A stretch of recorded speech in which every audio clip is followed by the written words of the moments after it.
Two big developments coming in from Ukraine at this time. Two helicopters shot down in a North Kiev suburb called Hostomel by the armed forces of Ukraine, as claimed by the General Staff of the Armed Forces of Ukraine right now. Big development coming in.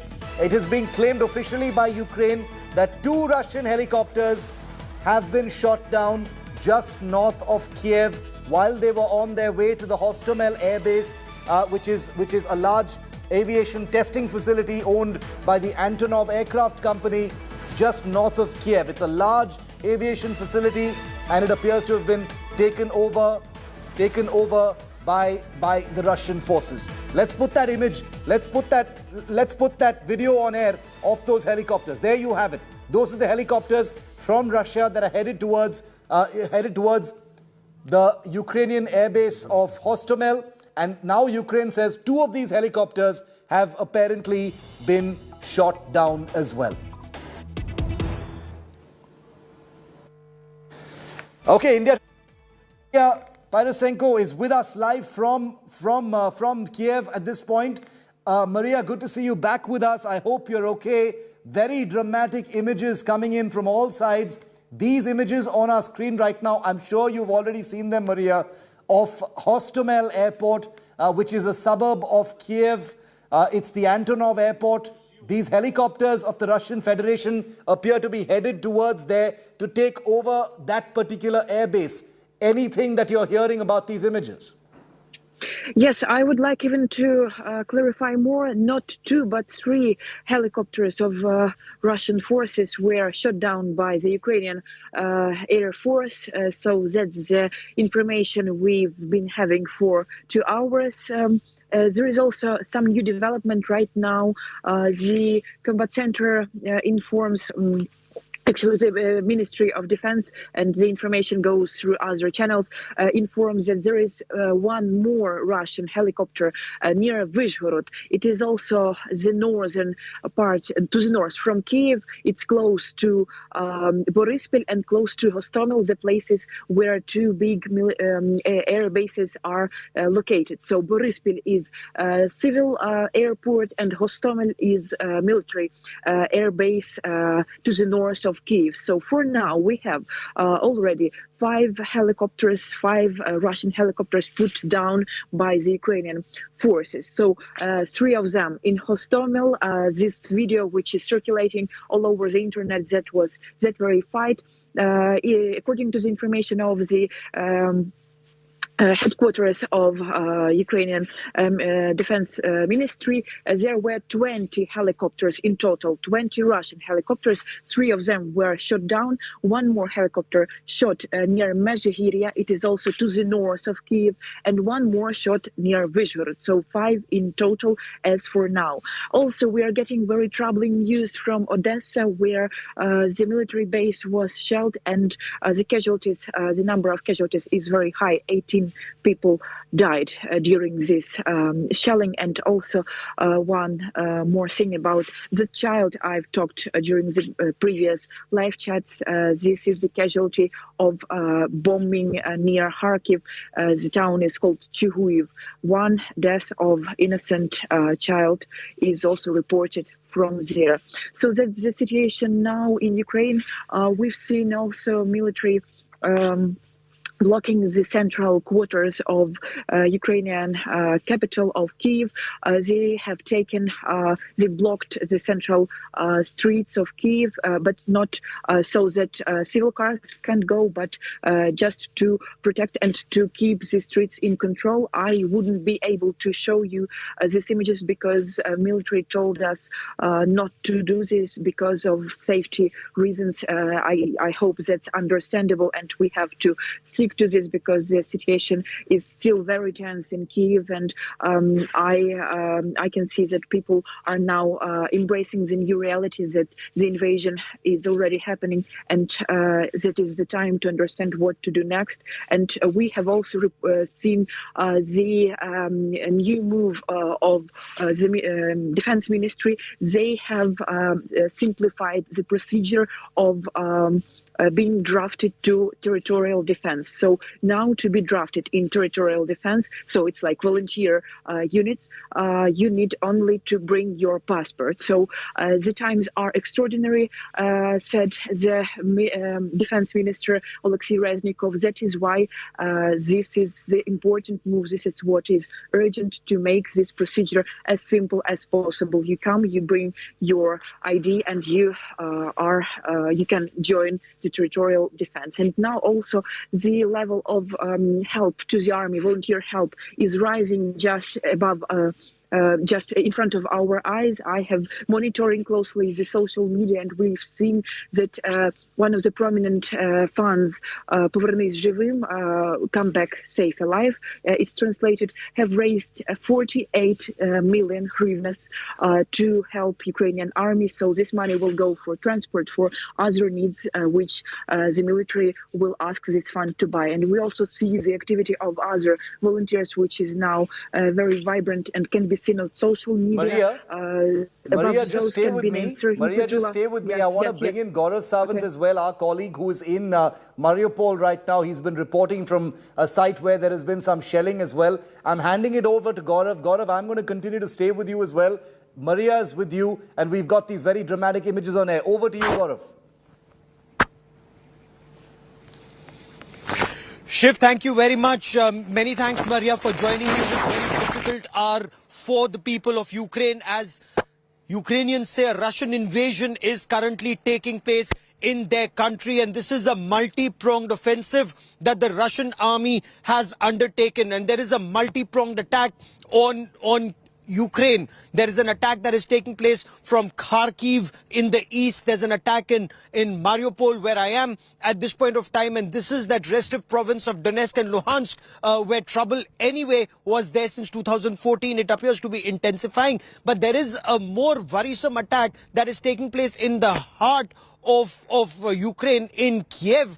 And this is an airborne assault that appears to be happening at this point of time. I want to cut across to Maria Lunova, a member of parliament, who joins us for more on this. Maria, what more can you tell us about this heliborne operation that's happening at the Hostomel airfield? What more can you tell us about that, ma'am? Maria Lunova is the Ukrainian MP who has shared this video.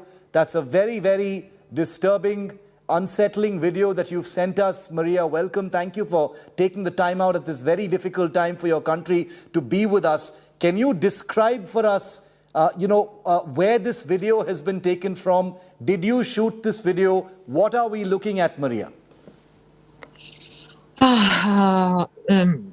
Thank you for your question. So now Russia, Putin, they attacked Ukraine from different sides, from the sea, from the air, from land troops. So it's almost from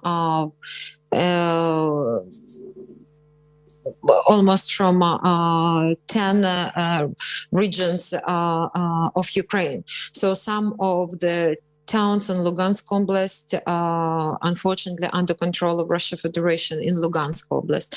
But on all other fronts, our armed forces are fighting. 1 hour ago, we again had huge rocket attacks on some places in Kiev. Also, there is a border destroying from Zhytomyr Oblast, from Kiev Oblast, Kharkiv Oblast. And that video was as Russia helicopters, they're attacking our airport near Kiev. It's just 10 kilometers from Kiev.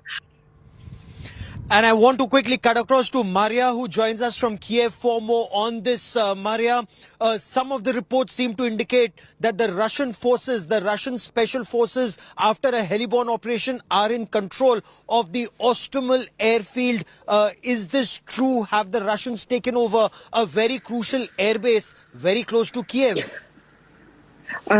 Yes, I understand your question, but I cannot say that is true because we don't have official reports about that. And as far as I know, according to the information from the Defense Ministry and the Special Operation Force headquarters, that is not true. Yes, there were helicopters of Russians attacking the Hostomel field, but no reports, no official reports of that. So you can clearly sees that as far as there are no official reports, I cannot justify this. And as all the official bodies say here, they say us, please stick to the official information from the military, from the defense ministry, and we do not see the reports about hostile airfield. Yes, there were strikes, but no, the airfield is not in control of Russians. No.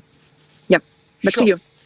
Stay with me for a moment. What's been happening through the day today? Let me get our viewers up to speed with the latest on this. Early this morning, it started with rockets, missiles and projectiles being fired from multiple sides into Ukraine, where we are in Mariupol, in Kiev, the national capital of Ukraine, from Odessa, from sea, also from Kharkiv to the east. There is a multi-pronged offensive that appears to be underway after Russian President Vladimir Putin made an address saying that his effort and his endeavor was to demilitarize Ukraine completely. Will this also mean boots on grounds in terms of a complete takeover of the country, and a regime change remains to be seen? But there are views and counter-views, points and counterpoints that are being made by both sides. Ukraine is claiming that they've shot down 7 aircraft and helicopters of the Russian army. They claim 50 Russian soldiers have been killed. They've also conceded 40 Ukrainian soldiers and 10 civilians have been killed since early this morning. We bring you this report. Не видно українського герба. Точно.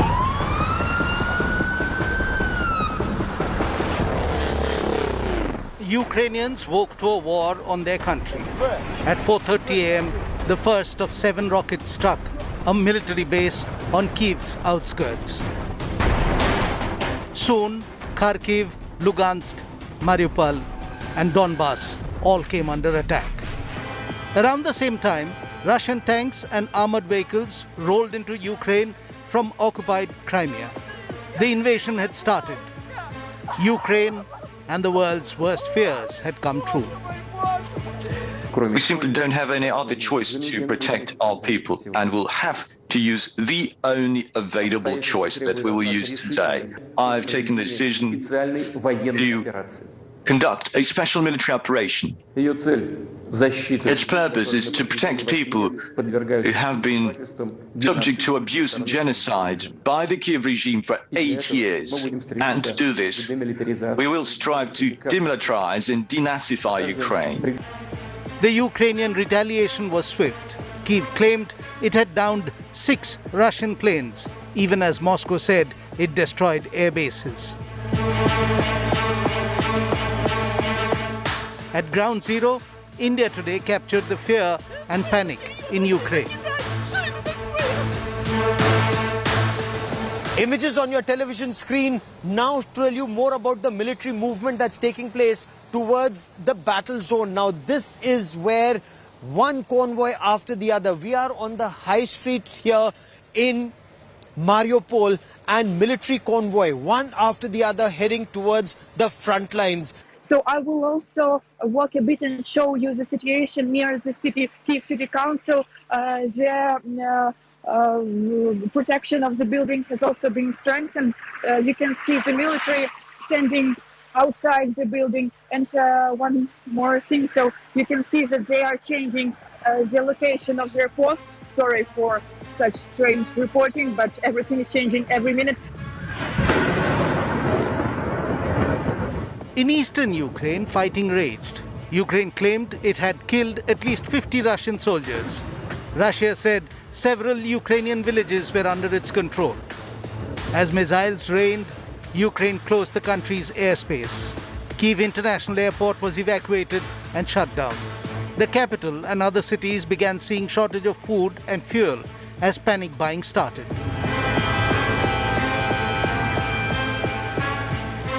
The Russian President Putin's invasion has been called a barbaric act by world leaders. But with weeks of diplomacy falling flat, it is an uncertain future ahead for Ukrainians. Bureau Report, India Today. And that attack continues. In fact, it appears to be getting more intense. Now there are reports, Shiv, that at this point of time, there are attacks that are happening from sea, the Sea of Azov and the Black Sea, both being used by the Russian flotilla to target land-based assets of the Ukrainian forces. So their air defense systematically being taken down, their military bases systematically being targeted, and people in sheer panic. Such is the panic that every able-bodied man and woman are being asked to pick up the weapon, sign up and join the territorial forces or become a part of the reservists to aid this national effort to fight this external aggression, Shiv. You know, Gaurav, this situation has gone from being relatively benign about 10 hours ago, to being almost apocalyptic. I mean, the images on your screen, I know you can't see it, Gaurav, but, our viewers are looking at three images, latest images of the hostilities right now. And this is all-out combat. This is a military offensive in the real sense. There's no mincing words anymore. There's no more, this is an offensive. It's not an invasion. This is military operations. It's not special operations. Or, the time for that has ended, Gaurav, because the images on our screen paint a picture that no words can describe. There are plumes of smoke. There are fireballs. There are video capturing impact of shells or missiles on the ground.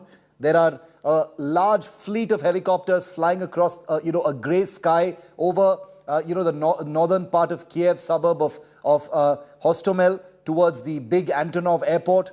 There's this huge impact site, that appears to be bisecting the sky into two with this large grey plume of smoke. Appears to be a site where, a missile has hit earlier today. And you've got these helicopters rumbling towards the Hostomel airport. And since these images were obviously taken a while ago, it seems pretty clear that they must have already landed and perhaps taken control of the Hostomel airport, Gaurav. So these are hostilities that are ramping up. They are increasing. There are claims on the Ukrainian side, Gaurav, that two of those helicopters have been shot down. It is an unsettling picture. That picture on the left-hand side of our screens right now are of Indian passengers on an Air India flight that was to come back to India. The Air India flight that reached Ukraine today could not land because airspace closure and had to turn back. But the images coming in, Gaurav, handing it back to you, continue to be very, very unsettling. We can see troops in their bulletproof jackets and their combat fatigues all over the place. Smoke, fire, everywhere across Ukraine. Shiv, this is a multi-pronged offensive. This is a multi-pronged offensive that the Russians are currently undertaking. Did the West make a mistake in not wargaming this effectively? Did the West think that it would be perhaps restricted just to a pocket in Donbass in the east? Or did they actually think that this will expand in the manner in which it did? And the speed and pace at which it did, Shiv? A really important question about whether, this was a game of smoke and mirrors. This was a game of testing each other's, resolve. This was a game of brinkmanship between the West/NATO versus the Russian Federation and Putin. And it appears that at this point of time, there are various different interpretations of what this is going to lead to. There is one perception that Vladimir Putin, who had so far managed to have his way without actually conducting military operations, may have, by firing bullets and sending his troops into Ukraine and helicopters into Ukraine, may have actually committed a strategic error. Now, the implications of that error are not known just yet because the reaction from NATO and the other forces is unclear. They're all clearly confabulating and now trying to figure out what that response must be. Is it the case that many of these countries didn't think, that the President Putin would actually go the distance as far as military operations were concerned? After all, he had managed for all this time to keep Ukraine, countries like Georgia, from formally joining, the NATO. So now that now that the balloon, as it were, has gone up, now that war has begun, combat hostilities have broken out. The time is gone for wargaming, Gaurav. The time is now for counteraction. Will there be that counteraction is the big question now. Absolutely. Absolutely. Will there be counteraction, and what would NATO forces do? Because the moment the balloon went up, the first thing that happened was that the Ukrainian president reached out to the American president and sought assistance. Well, there was condemnation of Russian action, and that there was talk that the G7 would meet and the G7 leaders would talk and decide a way out. But by the time they do all this, would Russia already be fulfilling its mission or its objective that Russia intended to do? That remains the big question as of now.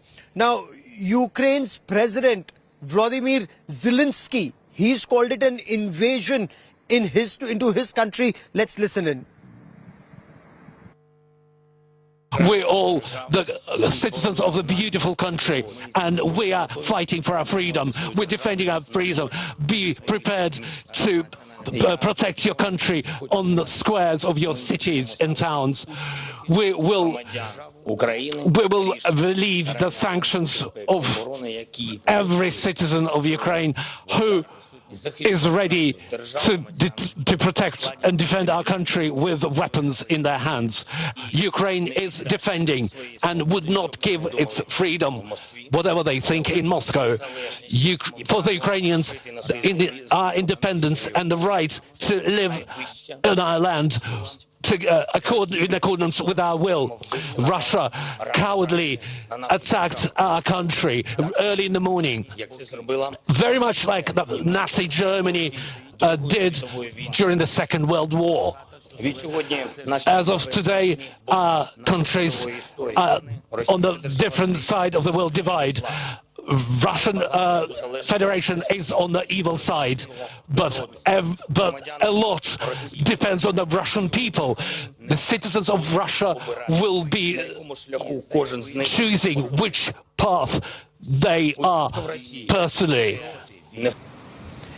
Even as we speak, you can hear artillery shells going off in the background, and that shows the intensity of the conflict, and that intensity seems to be increasing every minute. The war started about 11 hours ago. It appears to be intensifying and not restricted just to any one area across this country. What did Ukraine wake up to? Ukraine woke up to multiple attacks taking place, a multi-pronged attack taking place, whether it was here in Mariupol, in Donetsk, in Luhansk, in Kiev, in Odessa, in Kharkiv towards the east. We bring you this ground report.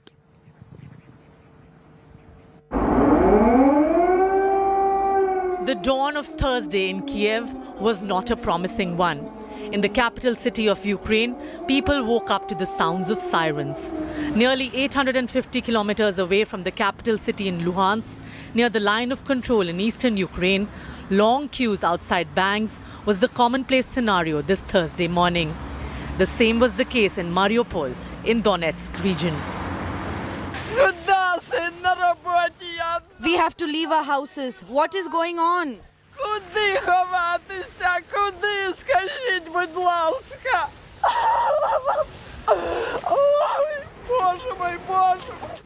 Ukraine is under martial law. Martial law? There will be panic. Where would I hide the children? There are no shelters. There are nothing. It's an open space. Where will I go? I'm alone at work. Where will I run? More than 10 hours drive away from Mariupol in Kiev, there were long lines of traffic on the road. A lot of military actually going here in the street. This is like the local defense unit and a lot of police and also National Guard. This is the metro station, central metro station, Krishchatek station, which was supposed to be used as a bomb shelter, but no need to use it for now. Despite repeated calls by the Indian government, some Indian students are still stuck in Ukraine in the middle of this conflict. Yes, you can see, we are standing in the queue from last 1 hour, maybe more. For the groceries. Yes. We are even can't find the bread or something to do. Keeping the food and water for 2 or 3 days because our neighbors also said keep the food, water, everything ready. Maybe there will be blackout in the night. Close to 500 kilometers from the capital city, smoke was seen over Kharkiv city and sounds of explosions were reported, much like what happened before dawn in Kiev. Instagram users shared videos of shelling in Ukraine on Thursday after Russian troops launched their anticipated attack. It's a war in Ukraine.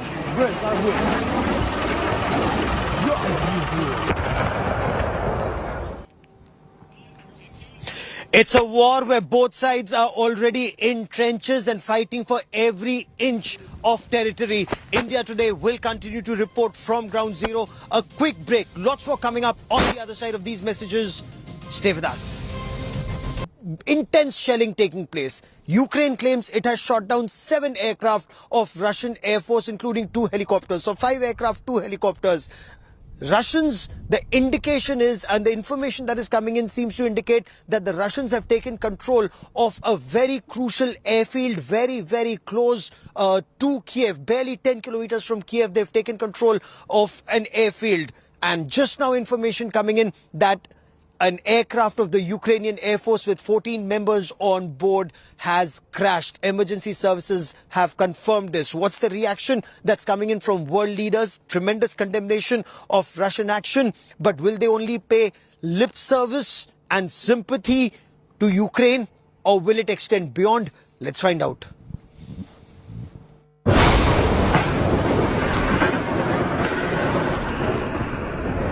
War has been declared. Ukraine has been invaded by Russia. It's been building up to this moment for months, and America's efforts, along with its allies to block Putin, have quite literally gone up in smoke. Russian President Putin shot off a stern message to the world while confirming his invasion plans. I've taken the decision to conduct a special military operation. Its purpose is to protect people who have been subject to abuse and genocide by the Kiev regime for 8 years. And to do this, we will strive to demilitarize and denazify Ukraine, and also bring to justice those who have committed numerous bloody crimes against civilians, including citizens of the Russian Federation.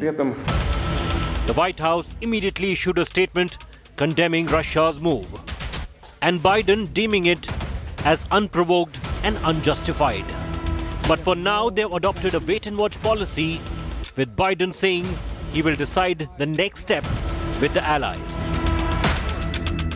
Colleagues, a few moments ago, I spoke to President Biden, who asked me to convey in the strongest possible terms his and our steadfast support for Ukraine. The United States and our allies and partners will continue to respond to Russia's actions with unity, with clarity, and with conviction. We're here for one reason and one reason only: to ask Russia to stop, return to your borders, send your troops and your tanks and your planes back to their barracks and hangars. Ukrainians, speaking to India Today, appealed to the West and NATO to offer support. Not words, but military support to help them fight Russia. Explosions are being heard in Kiev, but according to official data, these were explosions on a military storage around Kiev and approximately 100 kilometers from Kiev. We do not exactly what were the consequences of these explosions. It is, however, a complete improbability that any country will offer military support, including the United States, which could consider diplomatic isolation or the strictest sanctions.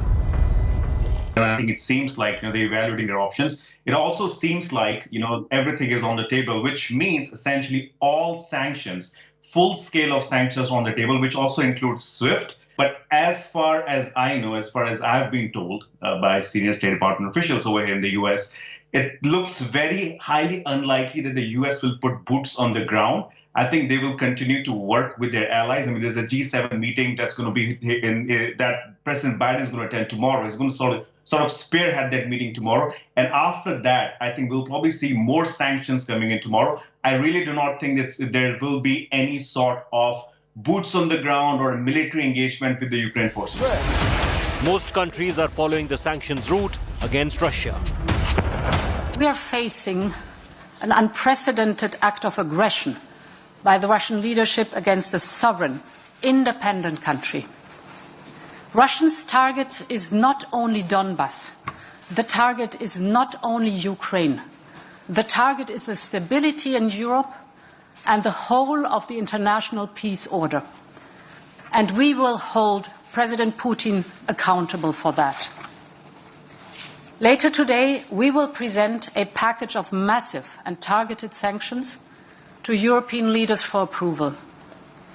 With this package, we will target strategic sectors of the Russian economy by blocking their access to technologies and markets that are key for Russia. We will weaken Russia's economic base and its capacity to modernize. Australia, meanwhile, has announced visa priority for Ukrainians a day after extending sanctions on Russia.